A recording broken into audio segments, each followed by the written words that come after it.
নিলয় আর রিয়াজ হাঁ করে বৃদ্ধ লোকটার কথাগুলো শুনল। এখন ওরা নিজেরাই ভেবে নিচ্ছে যে এরা না কোনো সময় এদের খেয়ে নেয়। বৃদ্ধ লোকটা কথাগুলো বলে চোখ মুছে নিচ্ছে, যা রিয়াজ নোটিস করে। অনেকক্ষণ নীরবতা কাটার পর বৃদ্ধ লোক বলে, সবাই যে যার রুমে যাও, অনেক রাত হয়েছে, ঘুমাও। বলেই তিনি চেয়ার থেকে উঠে নিজের রুমের দিকে হাঁটতে শুরু করে। এদিকে তাজকিয়া, আঞ্জুমা বেগম সহ পুরো পরিবারের লোক বসা থেকে উঠে যে যার রুমে চলে যায়। রিয়াজ কলমটা খাতার উপর রাখলেও একটা শব্দও লিখতে পারেনি। লিখবেও বা কিভাবে? বৃদ্ধ যে ঘটনা শুনিয়েছে এতে হাড় হিম হয়ে যায় ওদের। সবাই চলে যাবার পর নিলয় বলল, আমরা বসে আছি কি করতে, চল রুমে। রিয়াজও হ্যাঁ সূচক মাথা নাড়ায়।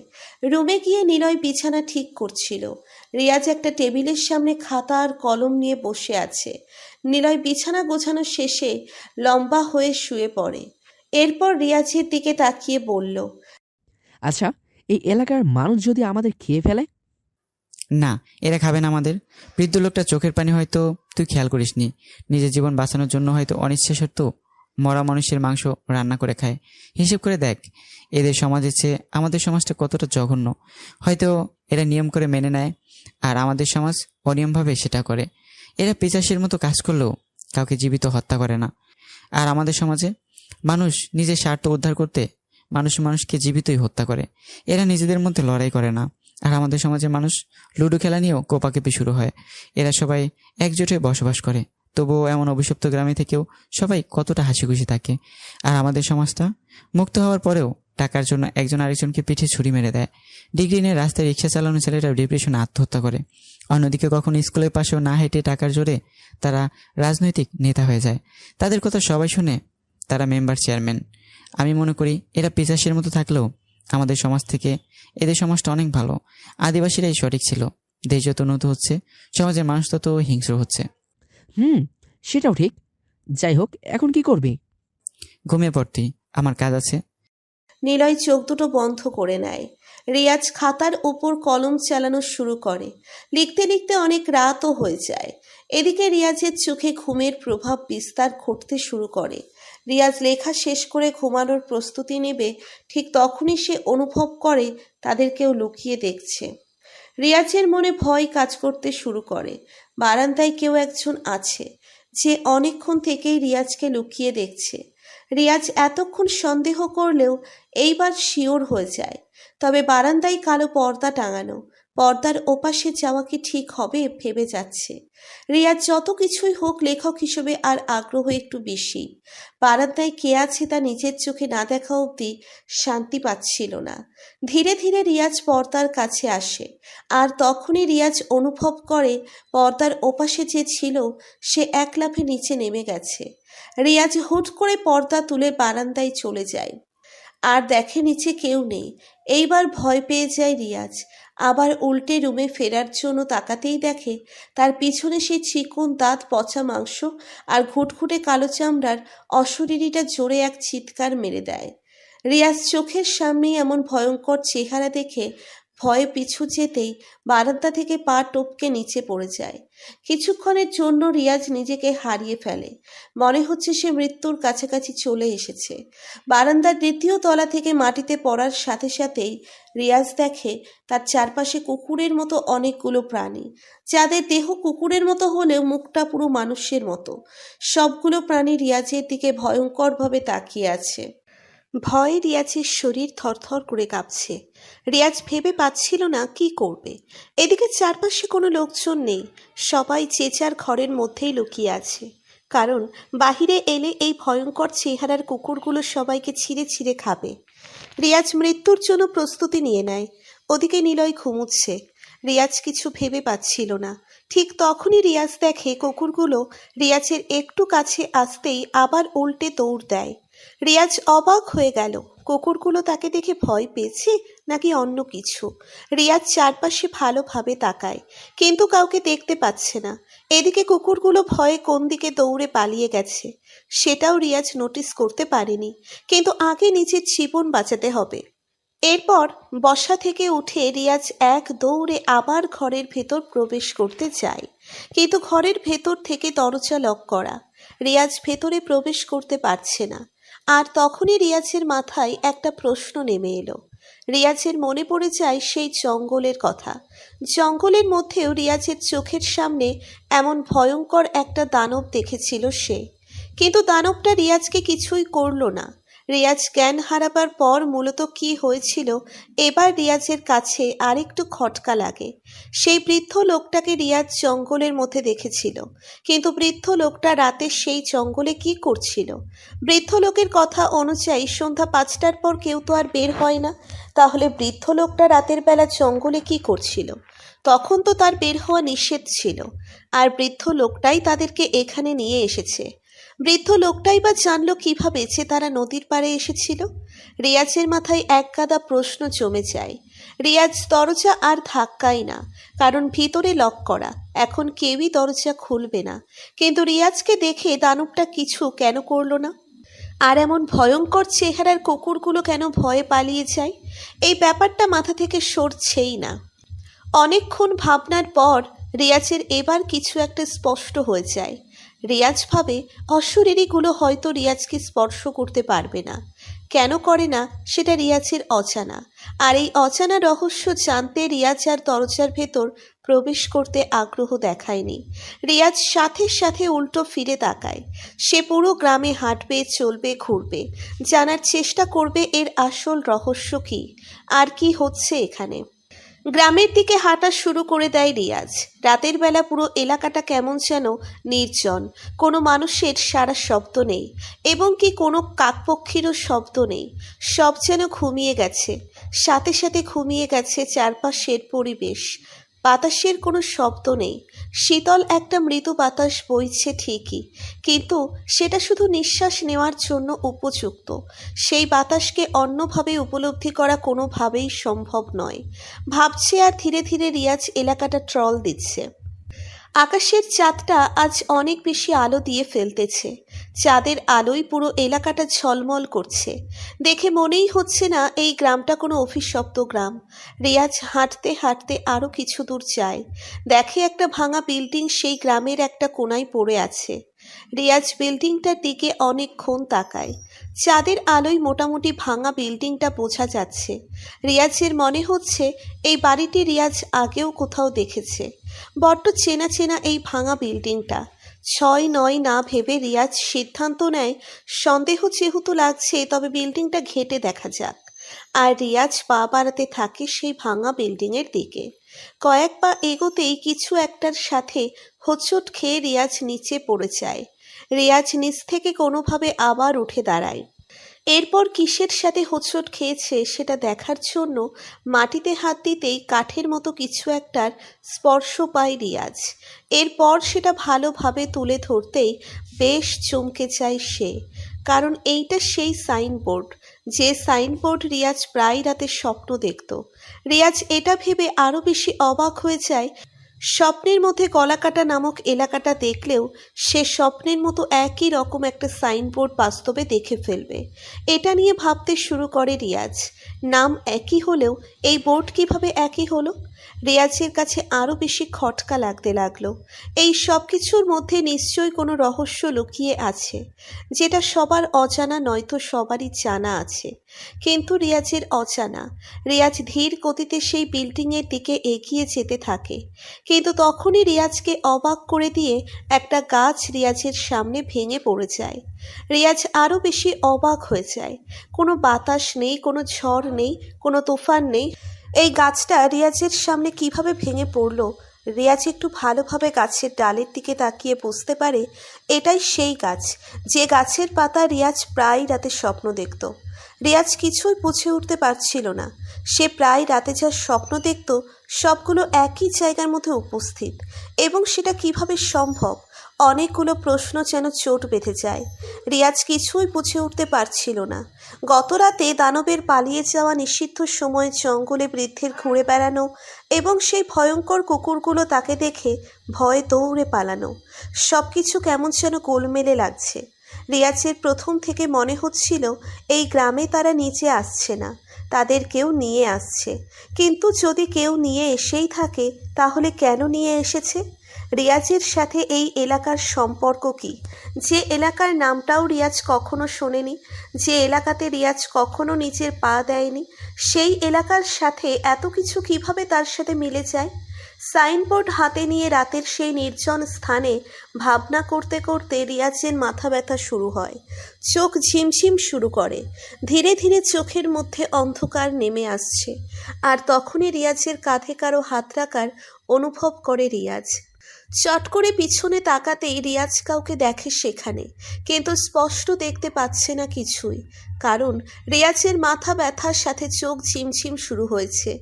সব কিছু ঘোলা দেখতে পাচ্ছে সে। ধীরে ধীরে রিয়াজ জ্ঞান হারাচ্ছে, মনে হচ্ছে সে এক্ষুনি হেলে পড়ে যাবে।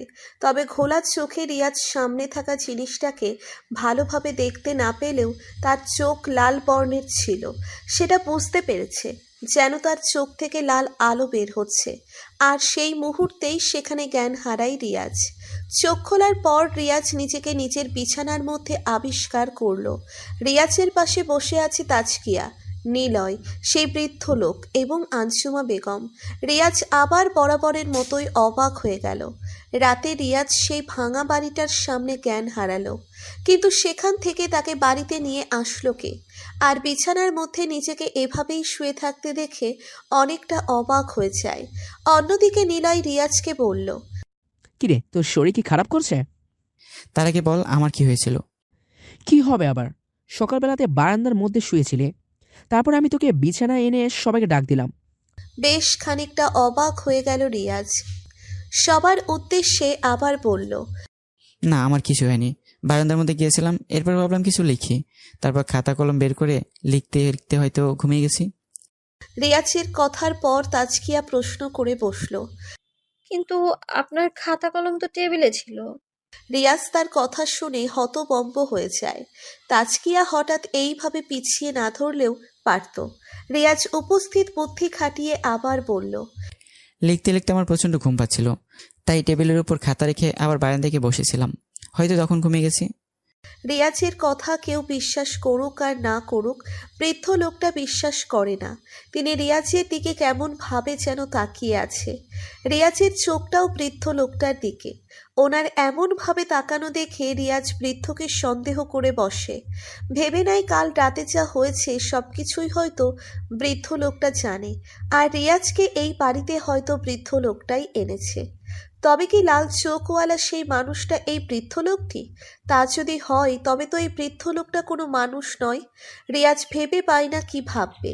যা সে ভাবছে তা বাস্তবে অন্য রকম ঘটছে, আর যা ঘটছে তা ভাবনাকে অন্যদিকে মোড় ঘোরাচ্ছে। সব কেমন যেন গোলকধাঁধা হয়ে যায়। আঞ্জুমা বেগম তখন বলে ওঠে, নিচে খাবার ব্যবস্থা করা আছে, তোমরা এসে খেয়ে নাও। এই বলেই তাজকিয়া, আঞ্জুমা আর বৃদ্ধ লোকটা রুম ত্যাগ করে। নিলয় রিয়াজের দিকে তাকিয়ে রইল। রিয়াজ নিজের মাথাটা টিপে ধরে নিলয়ের উদ্দেশ্যে বলল, আমি পাগল হয়ে যাব নিলয়, সব কিছু কেমন যেন গেলে মেলে যাচ্ছে। আমি এটাই বুঝতে পারছি না এখানে কে মানুষ আর কে অশরীরী। তখনই নিলয় রিয়াজকে চমকে দেওয়ার মতো একটা কথা বলে, যেটা রিয়াজ শোনার জন্য হয়তো এত চিন্তা করছিল। নিলয় বলে, আমি ভোরে তোকে বারান্দায় দেখে যখন আনতে গেছিলাম, তখন সেখানে তুই একা ছিলি না, তোর সাথে আরও একজন ছিল। আমি পর্দার এপাশ থেকে স্পষ্ট না দেখতে পেলেও বারান্দায় যেতেই তাকে দেখে ফেলছি। সে অন্য কেউ ছিল না, তাজকিয়ার বাবা ছিল। রিয়াজ নিলয়ের মুখে এই কথা শুনে নড়ে চড়ে বসে। এরপর বলল, তিনি তোকে কিছু বলেনি? না, তেমন কিছু হয়নি। আমি বারান্দায় যেতে যেতে বৃদ্ধ লোকটা এক লাফে নিচে নেমে যায়, কিন্তু কালো চাদরটা আমার চোখে আটকে যায়। যখন আমি ওনাদের ডাকি তখন শিওর হয়ে গেছি। তুই নিজেও তো দেখলি বৃদ্ধ লোকটার গায়ে কালো চাদর। তার মানে কাল রাতে লাল চোখওয়ালা সে অশরীরীটা বৃদ্ধ ছিল? কাল রাতে মানে কি হয়েছিল কাল রাতে? রিয়াজ নিলয়কে সব খুলে বলে। নিলয় নিজেও এখন অবাক হয়। এখানে অনেক রহস্য আছে। সেই সাইনবোর্ড যা রিয়াজ স্বপ্নে দেখত, সেই নাম যেটা রিয়াজ স্বপ্নে দেখত, আবার সেই পাতা এবং ভাঙা বিল্ডিং, সব কিছুর সাথে একটা যোগসূত্র নিশ্চয়ই আছে। রিয়াজ আবার নিলয়কে বলে, হিসেব করে দেখ, এই বৃদ্ধ লোক তার বাড়িতে আমাদের জায়গা দিয়েছে কেন? তার বাড়িতে জায়গা দেওয়া, তার বাড়িতে খাওয়া দাওয়া, সবকিছুতে একটা গন্ডগোল তো অবশ্যই আছে। আমারও মনে হচ্ছে এই বৃদ্ধ লোকটা আসল শৈলী, যে আমাদের তার মন মতো ঘটনা শুনে একটা কাহিনী সাজায়। তার কথাতে সব হচ্ছে। হিসেব করে দেখলে আমরা সেটাই জানি, যা আমাদের বৃদ্ধ লোকটা বলেছে, আর আমরা সেটাই দেখছি, যা সে বৃদ্ধ লোকটা আমাদের দেখিয়েছে। তখনই কথাটার মধ্যেই বৃদ্ধ লোকটা রিয়াজকে নিচ থেকে ডেকে বলল। খাবার ঠান্ডা হয়ে যাচ্ছে। রিয়াজ আর নিলয় তড়িঘড়ি করে নিচে নেমে আসে। খাবার আয়োজন করে বসে আছে তাজকিয়া। রিয়াজ এই কদিন পানির উপরেই বেঁচে ছিল। মাংস দেখলেই মনে হয় সব মানুষের মাংস, কিন্তু আজকের খাবারে একটা অন্যরকম জিনিস, মাছ আর শাকসবজি। রিয়াজ প্রায় 2 দিন পর খাবার পেয়ে তাড়াতাড়ি খাবারের সামনে যায়। এরপর হাত ধুয়ে রাক্ষসের মতো খেতে শুরু করে। রিয়াজের খাওয়া দেখে সবাই অদ্ভুতভাবে ওর দিকে তাকায়। রিয়াজ খেতে খেতে হঠাৎ চোখ দেয় সবার দিকে। দেখে সবাই রিয়াজের এইভাবে খাওয়া দেখে অবাক দৃষ্টিতে তাকিয়ে আছে। যদিও বেশ খানিকটা লজ্জা পায় সে। খাওয়া শেষে রিয়াজ একটু স্থগিত হয়। তখনই বৃদ্ধ লোকটা রিয়াজের সাইড দিয়ে হেঁটে যায়, আর যাওয়ার মাঝে ফিসফিস করে রিয়াজকে বলল। এখানে তুমি যা দেখছো তা নাও হতে পারে, আর যা দেখোনি সেটাই হচ্ছে। রিয়াজের শ্বাস যেন বন্ধ হবার সময় ঘনিয়ে এসেছে। হঠাৎ বৃদ্ধ লোকটার মুখে এমন অদ্ভুত কথা শুনবে রিয়াজ ভাবতেও পারে না। বৃদ্ধ লোকটা কথাটা কয়েক সেকেন্ডে রিয়াজকে বলেই ঘর থেকে বের হয়ে যায়। রিয়াজ অবাক দৃষ্টিতে বৃদ্ধ লোকটার যাওয়া দেখছিল। এদিকে নিলয়ও কিছুটা বুঝতে পারে, তাই একটু বুদ্ধি খাটিয়ে বলে। রিয়াজ, আজকে আমরা এলাকাটা ঘুরে দেখব, চল জামা বদলে আসে। রিয়াজ বুঝে যায় নিলয় কেন এইটা বলেছে। এরপর রিয়াজ ওঠার সময় তাজকিয়াকে বলল। খাবারটা ভালো ছিল। তাজকিয়ার মুখে একটা খুশি দেখতে পায় রিয়াজ। রিয়াজও হালকা মুচকি হেসে বসা থেকে ওঠে। এরপর নিলয় সহ 2 জন উপরের তলায় চলে আসে। রুমে আসতেই নিলয় ব্যাগ গোছানো শুরু করে। রিয়াজ নিজেও ব্যাগ গোছায়। গোছানোর মাঝেই রিয়াজ বলল। তুই কিভাবে বুঝলি যে আমি পালাতে যাচ্ছি? আমি লেখক রিয়াজ রাজের বন্ধু, এটুকু তো বুঝে নিতেই পারি। রিয়াজও মুচকি হাসে।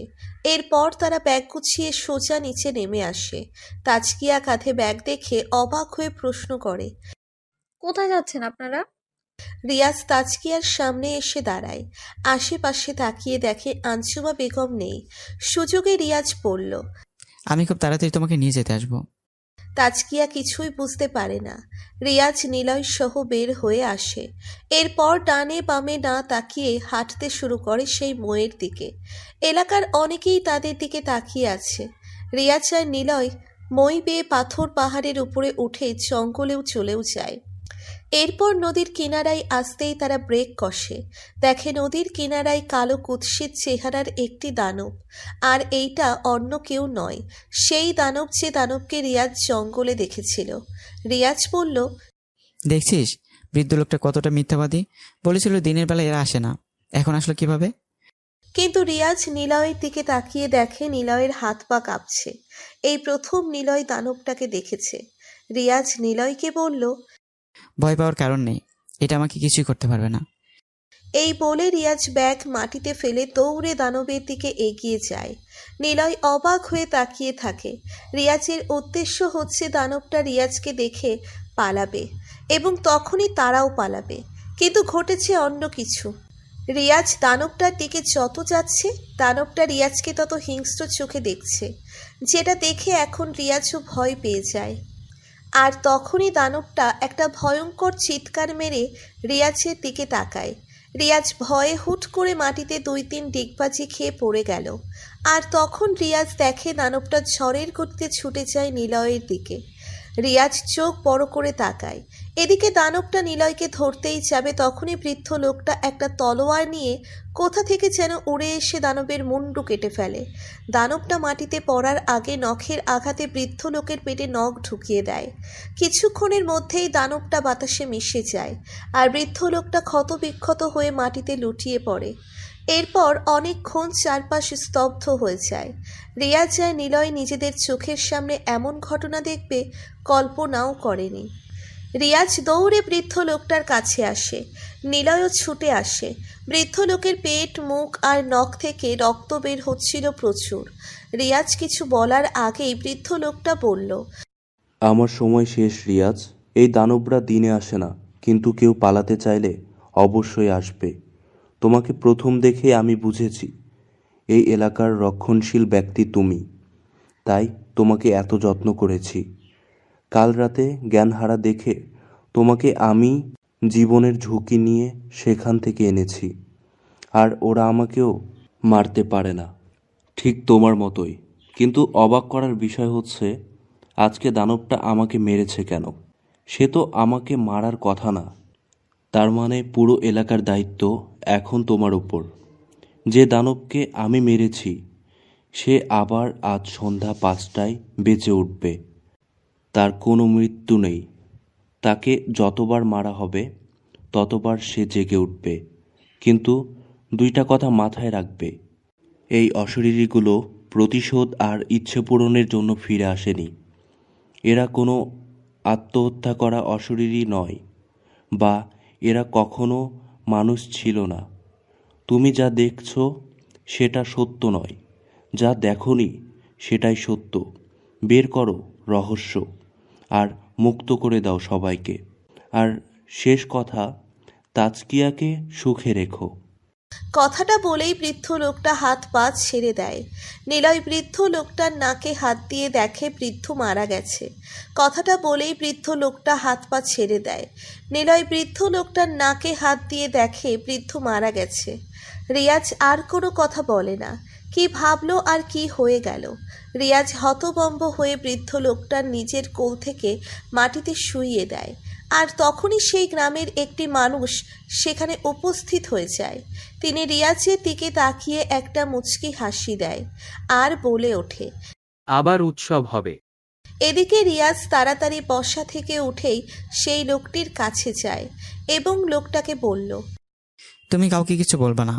মহারাজকে দাফন করা হবে, এলাকায় কোনো উৎসব হবে না। যদি এই বিষয়ে তুমি গ্রামে কিছু বলো তাহলে তোমাকে আমি খুন করে ফেলবো।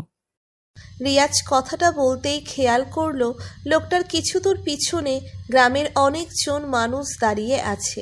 রিয়াজ অনেকটাই ভয় পেয়ে যায়। তার মানে কি রিয়াজ বৃদ্ধ লোকটাকে বাঁচাতে পারবে না? মানে দাফন দিতে পারবে না? এলাকার নিয়ম অনুযায়ী এখন তো এই বৃদ্ধ লোককে কেটে রান্না করে দিবে তারা। রিয়াজ ভেবে পাচ্ছিল না কি করবে। এর পরপরই গ্রামের মানুষজন সবাই ওই লোকটার পিছনে এসে দাঁড়ায়। এরপর সবাই রিয়াজকে বলল, তুমি আমাদের গ্রামের মেহমান এসেছো, মেহমানের মতোই থাকো। এর পরক্ষণেই গ্রামবাসী বৃদ্ধ লোকের লাশটা কাঁধে তুলে নিয়ে যায়। রিয়াজ তাদের দিকে তাকিয়ে আছে হতভম্ব হয়ে। গ্রামবাসীরা বৃদ্ধ লোককে কাঁধে তুলে টেনে হিঁচড়ে নিয়ে যাচ্ছে। রিয়াজ ভাবছে, মানুষ এরকম কিভাবে হতে পারে? একটা মানুষ মরে গেছে, মৃতদেহটাকে কেউ এভাবে টেনে হিঁচড়ে নিতে পারে? নিশ্চয়ই এদের মধ্যে কোনো মানবিকতা নেই। রিয়াজ আবার চিন্তা করে, এই গ্রামের মানুষদের মানবিকতা থাকবে কিভাবে? যেটুকু তাদের আছে আর তারা সেটাই পালন করতেছে। কারণ এই গ্রামের নিয়ম হচ্ছে এইটা।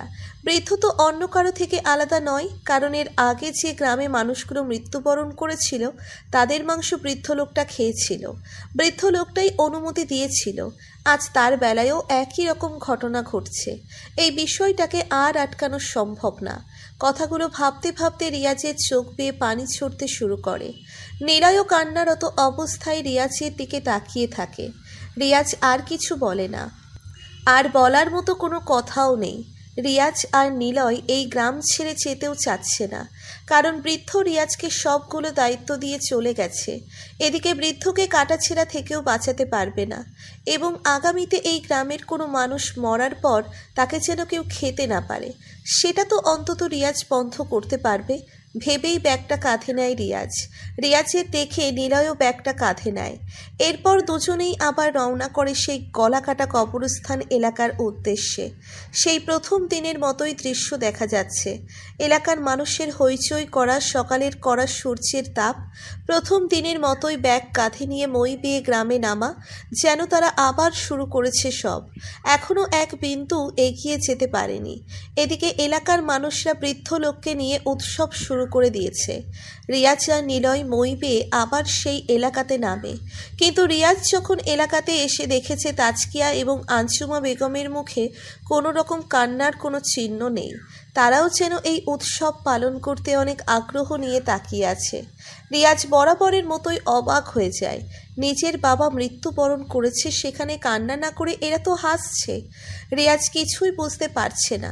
তখনই রিয়াজের মাথায় আবারও সেই বৃদ্ধের কথাটা উকি দিয়েছিল। বৃদ্ধ লোক রিয়াজকে বলেছিল, তুমি যা চোখে দেখছো তা ঘটছে না, আর যেটা ঘটছে তুমি সেটা দেখতে পাচ্ছ না। রিয়াজ নিলয়কে ইশারা করতেই রিয়াজ এবং নিলয় আবার বৃদ্ধের বাড়িতে ঢুকে যায়, কিন্তু দেখেছে তাজকিয়া রিয়াজের দিকে তাকিয়ে কেমন যেন একটা মুচকি হাসি দিল।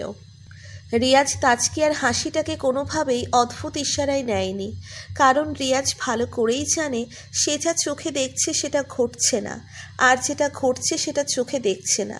এই জন্যই রিয়াজ সেটাকে মূল্যায়ন খুবই কম করে হাঁটা ধরে। নিলয় আর রিয়াজ ব্যাগ নিয়ে তাদের রুমে, অর্থাৎ উপরের তলায় রুমে চলে যায়। এরপর তাদের ব্যাগটা বিছানায় রেখে দেয়। রিয়াজ বারান্দার দিকে আসে। কালো পর্দাটা সরিয়ে রিয়াজ ব্যালকনিতে দাঁড়িয়ে গ্রামের দিকে আন মনে তাকিয়ে আছে। গ্রামের মানুষরা নেচে নেচে কত উৎসব করছে। বৃদ্ধ লোকটাকে একটা প্লাস্টিকের উপরে শুইয়ে দিয়ে কেউ ছুরি চাপাতি এনে হাত পা কাটা শুরু করেছে, যেটা দেখে রিয়াজ মোটেও সহ্য করতে পারতেছে না। কিন্তু রিয়াজের মাথায় বৃদ্ধ ঢুকিয়ে দিয়েছে সে কথাটা। সে যা দেখছে এগুলো কি সত্যি কোনো ঘটনা ঘটছে, নাকি সবই তার কল্পনা? কিন্তু যদি কল্পনা হয় তাহলে তার মস্তিষ্ক এভাবে কেন কাজ করছে? তার চোখের সামনেই তো সবগুলো ঘটছে। রিয়াজ কিছুই বুঝতে পারছিল না। নিজের চোখে দেখা এই কাজগুলোকে কল্পনাও ভাবতে পারে না, কারণ কল্পনার ভাবনা আর এই ঘটনাগুলো অনেকটাই পার্থক্য রেখে দেয়। রিয়াজ আর কিছু না ভেবে আবার তার রুমের দিকে চলে আসে। অন্যদিকে নিলয় রুমের মধ্যে বসে চিন্তা করতে শুরু করে। রিয়াজ নিলয়ের সামনে টেবিলেই বসে থাকে। এরপর নিলয় রিয়াজকে বলল, আচ্ছা শোন, এ অবধি যা যা ঘটেছে আমি তো এর কোনো ব্যাখ্যাই খুঁজে পাচ্ছি না। তুই কিছু ভেবেছিস কি? না, এখনো তেমন কিছু ভাবিনি। তবে একটা বিষয় চিন্তা করতেছি, এই গ্রামের মধ্যে এমন কিছু অবশ্যই আসে যেটা আমাদেরকে সাহায্য করবে সামনে এগিয়ে যেতে। কিন্তু সেটা কি? আমার মনে হয় সেই ভাঙ্গা বাড়িতে কোনো রহস্য লুকিয়ে আছে। কারণ যেদিন রাতে যখন আমি ভাঙ্গা বাড়িটা সামনে যাই, আর তখন আমি লাল চোখওয়ালা কোনো অশরীরী দেখেছি। আর ওই বাড়িটি আমি স্বপ্নে দেখতাম। একটা জিনিস আমি কিছুতেই বুঝতে পারছি না, এই গ্রামে 3 রকম অশরীরী কেন? দানব, কুকুরের মতো দেখা কিছু, দৈত্য, আর লাল চোখের ওই অশরীরী। এতগুলো অশরীরী এখানে কেন? থাকলে তো যে কোনো একটা থাকতো। যদি কোনো জিন থাকতো তাহলে জিনের বিরুদ্ধে লড়তে পারতাম। যদি শুধু সেই দানব থাকতো তাহলে দানবের বিরুদ্ধে লড়াই করতাম। অথচ সেখানে 3 রকম অশরীরী, যেগুলো রহস্য বের করা কেমন যেন একটা হয়ে যাচ্ছে। সেটাই তো মূল বিষয়। তাছাড়া আমি এসেছি এই গ্রামে বই লেখার জন্য, কিন্তু বৃদ্ধ লোকের কথা অনুযায়ী আমি এখানে আসিনি। আমাকে এখানে আনা হয়েছে, যা আমি অনেক আগে সন্দেহ করেছি। এই এলাকাটা আমাকে স্বপ্নে অনেক টেনেছে, তাই আমি হলফ করে বলতে পারি এই গ্রামে আমি আসিনি, আমাকে আনা হয়েছে। আর সবচেয়ে বড় কথা হচ্ছে, এই গ্রামের সম্বন্ধে যদি সবকিছু রহস্য বের করে ফেলতে পারি তাহলে আমার বই লেখা হয়ে যাবে। দারুণ চিন্তা ভাবনা, এতে এক ঢিলে 2 পাখি মরবে। আমি আজকে আবার সেই ভাঙা বাড়িতে যাব, এবং আমি নিশ্চিত আমি সেই বাড়িতে গেলে কোনো না কোনো প্রমাণ পাবই। আর সেই প্রমাণ নিয়ে আমাকে সব রহস্য বের করে ফেলতে হবে। রিয়াজের কথার মাঝেই তাজকিয়া এসে উপস্থিত হয় সেখানে। রিয়াজ টেবিল থেকে উঠে দাঁড়ায়। তাজকিয়া রিয়াজের উদ্দেশ্যে বলে, উৎসবে আসুন, আপনাদের ডাকছে। রিয়াজ নিলয়কে ইশারা করতেই নিলয় বিছানা থেকে উঠে যায়। এরপর তাজকিয়ার পাশ দিয়ে নিচে নেমে গেল। রিয়াজ তাজকিয়ার হাত ধরে রুমে টেনে আনে। এরপর দরজাটা বন্ধ করে দেয়। তাজকিয়ার মুখে ভয়ের ছাপ। রিয়াজ দরজা বন্ধ করেই তাজকিয়ার সামনে এসে দাঁড়ায়। এরপর তাজকিয়ার ওড়নাটা ধরে, এক্ষুনি যেন টান দিবে। তখনই তাজকিয়া বলে ওঠে, আজব, আপনি কি করছেন এসব? রিয়াজ কথাটা শুনেই ওড়না ছেড়ে দেয়। এরপর তাজকিয়াকে বলল, তুমি নিজেই ইজ্জত চিনতে পারছো। তোমার ওড়নাতে হাত দেয় তুমি বুঝেছো ওইটা ঠিক হচ্ছে না, কিন্তু তোমার বাবাকে কেটে কুটে রান্না করা হচ্ছে, সেটাকে কেন বিবেচনা করতে পারছো না? রিয়াজের কথাই তাজকিয়া বেকুবের মতো বলতে শুরু করে, আপনি কি পাগল? কিসের বিবেচনা করব? আব্বুকে কেটে রান্না না করলে কি করবে? ফেলে রেখে পচাবে? রিয়াজ আর কিছুই বলে না, বলবেও বা কি? যার যার নিয়ম যেটা, তারা তো সেটাকেই মানবে।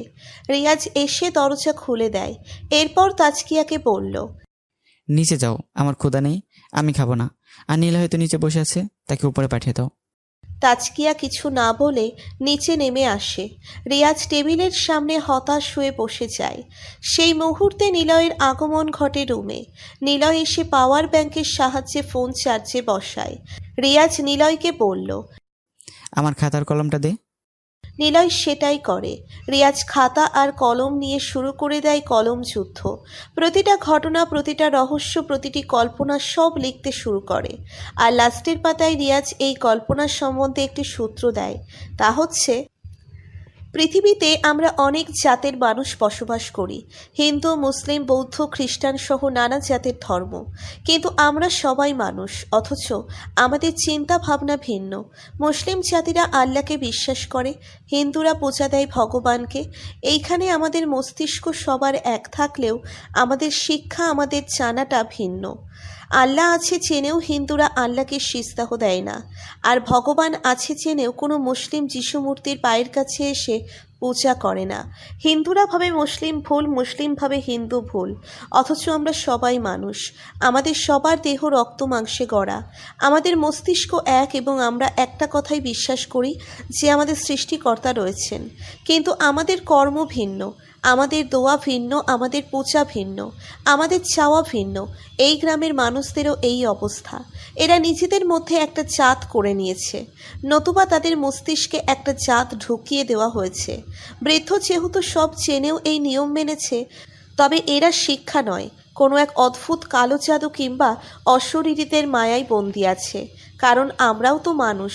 আমরা মুরগির মাংস জোগাড় না করতে পারলে মাছ খাই, মাছ না থাকলে তরকারি বা শাকসবজি খাই, কিন্তু মানুষ কেটে খায় না। এরা মাছ খেয়েও জীবন নির্ভর করতে পারে, কিন্তু মানুষ কেন খাচ্ছে? এর অর্থ এদের উপর এমন কোনো জাদু চালানো হয়েছে যার জন্য এদের মস্তিষ্কে একটা ভিন্ন জাত স্থাপন হয়েছে। এতে তারা আগের মতো মানুষকে ভালোবাসতে জানলেও ভিন্ন জাতটার জন্য এই হিংস্রতা প্রকাশ করে। হুট করে রিয়াজ কলম চালানো বন্ধ করে দেয়। থতমত খেয়ে আবার নিজেরই লেখাটা পড়তে শুরু করে। আর রিয়াজ নিজেই অবাক হয়। এই লাইনগুলো তো সে লেখার কথা না, তবে তার ভেতর থেকে এই কথাগুলো কেন বেরিয়ে এলো? এর অর্থ দুইটা। হয়তো রিয়াজ এইবার সত্যিই লেখক হবার যোগ্য, নতুবা এই লেখাগুলো সে লেখেনি, তার মস্তিষ্কে কেউ ভিন্ন ভিন্ন ঢুকিয়ে দিয়েছে, তার মস্তিষ্কে কেউ ভিন্ন চিন্তা ঢুকিয়ে দিয়েছে। রিয়াজ নিজেকে নিজেই সন্দেহ করতে শুরু করে। লেখাগুলোর মধ্যে গ্রামবাসীদের সমস্যা ফুটে উঠেছে, অর্থাৎ কেউ কোনো ইঙ্গিত দিচ্ছে রিয়াজকে। বৃদ্ধ লোকটার মাথায় যদি ভিন্ন জাত ঢোকানো যায়, তবে রিয়াজের মাথায়ও এই ভিন্ন চিন্তা ঢোকাতে কোনো ব্যাপার না। রিয়াজের কাছে এইবার এইটা স্পষ্ট হয়ে যায় যে এই গ্রামে শুধু সেই 3টা অশরীরী নয়, এই গ্রামে আরও হাজার হাজার অশরীরী আছে। এই গ্রামে প্রত্যেকটা শক্তির অধীনে থাকা অশরীরী বাস করে। এই গ্রামে কোনো আত্মা বাদ নেই। যারা বসবাস করে না, সব আত্মা অশরীরী এই গ্রামে আছে। আর কথাটা মাথায় আসতেই রিয়াজ চিৎকার মেরে নিলয়কে বলতে শুরু করে। পেয়েছি দোস্ত। হঠাৎ রিয়াজের চিৎকার শুনে নিলয় 3 হাত লাফ মেরে উঠে বলল, কই ভূত, কই ভূত, কই কই? আরে শোন, আমি একটা রহস্য সম্বন্ধে বুঝে গেছি। এই ব্যাপার তো ধীরে বললেও তো পারতি। অজানা কোনো ক্লু হঠাৎ মাথায় আসলে চিৎকার তো জোরে হবেই। এখন কিসের রহস্য সম্বন্ধে বুঝলি শুনি? এই গ্রামে শুধু আত্মা নয়, জিন, অশরীরী, দানব, দৈত্য, ভূত, প্রেত, আত্মাসহ কালো জাদুর মালিক সব অশরীরী বসবাস করে। এটা তুই সুখবর শুনাইলি নাকি মরণ মন্ত্র শুনাইলি? দেখ, তা না। কিসের ধ্যাত? এতগুলো অশরীরের ভিতরে তুই আর আমি একটা সাধারণ মানুষ কিভাবে টিকব? না জানিস তুই কোনো জাদু, আর না জানি আমি কিছু। মারামারিটাও তোর আর আমার একজনের জানা নেই। কলেজে কত ধোলাই খেয়েছি, কিন্তু আজ অবধি কাউকে ধোলাই করতে পারিনি। এখানে এতগুলো ভূতকে কেমনে হারাবো আমরা? হারানোর বিষয়টা পরে আসছে, কিন্তু পৃথিবীর সব শক্তি কেন এই গ্রামে, সেটা রহস্য বের করতে পারলেই হয়তো আমরা অনেক কিছু জানবো। আগে বল, কিভাবে বুঝলি সব ভূতাত্মাই এই গ্রামে? শুরু থেকে আমরা এই অবধি 3 রকম অশরীরী দেখেছি। এরপর রিয়াজ গ্রামের মানুষদের মস্তিষ্কে ভিন্ন জাত ঢুকিয়ে দেওয়ার লাইনটা পড়ে শোনায়। এরপর আবার বলে, আমাদের মস্তিষ্কে কালো জাদু প্রবেশ করবার শক্তি দানবের নেই, আর নেই কুকুর জাতীয় সেই দৈত্যের। এটা অন্য কোনো অশরীরী কাজ। অন্য কেউ কেন? এটা তো লাল চোখওয়ালা সেই অশরীর কাজও হতে পারে। তুই কি প্রতিজ্ঞা করে তর্ক করতে বসলি নাকি? বোঝার চেষ্টা কর। এখানে দানবের এরিয়া নদী আর জঙ্গল, কুকুরের মতো দেখতে দৈত্যের এরিয়া এই গ্রাম, আর চোখওয়ালা সেই অশরীরীর এরিয়া ডাঙ্গাবাড়ি। আর এই মস্তিষ্কে ঢোকানোর অশরীরী একটা 12 ঘন্টা, তাদের ভাগ করে নেওয়া অশরীরী আরেকটা, গ্রাম থেকে পালানো বন্ধ করে অন্যজন। এইভাবে একটা ইউনিভার্সাল তৈরি করেছে এই গ্রামে, যার ফলে এই গ্রামের কোনো মানুষ এসে ফিরে যেতে পারে না। আর সরকার না পেরে ব্যান করে দিয়েছে গ্রামটা।